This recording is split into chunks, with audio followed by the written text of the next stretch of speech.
High viewers, எல்லாருக்கும் வணக்கம். Hotel ஸ்டைலில் பூண்டு குழம்பு எப்படி செய்யலாம் பார்க்கலாம். அதுக்கு தேவையான பொருள்லாம் எடுத்து வச்சுருக்கேன்.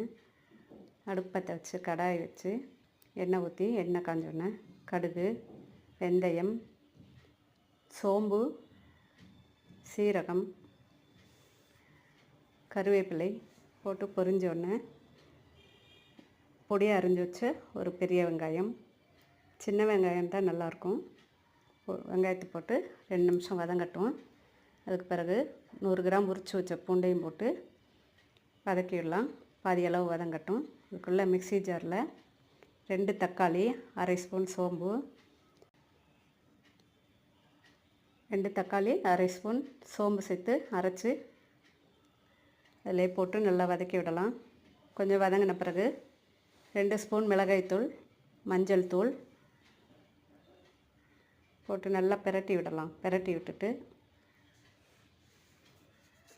ஒரு நெல்லிக்காய் அளவு கரைச்சி வச்ச புளி தண்ணி, தேவையான அளவு உப்பு போட்டு நல்லா கொதிக்க வச்சிடலாம். பாதியாக வற்றின பிறகு 1/4 மூடி தேங்காய் துருவல் போட்டு மிக்சியில் நல்லா நைஸாக அரைச்சிட்டு கடைசியாக சேர்த்துட்டு 1 நிமிஷம் வச்சுட்டு இறக்கணும்னா சுவையான பூண்டு குழம்பு ரெடி. வீடியோ பிடிச்சிருந்தா சப்ஸ்கிரைப் பண்ணுங்கள், லைக் பண்ணுங்கள். Thank you. Thanks to all.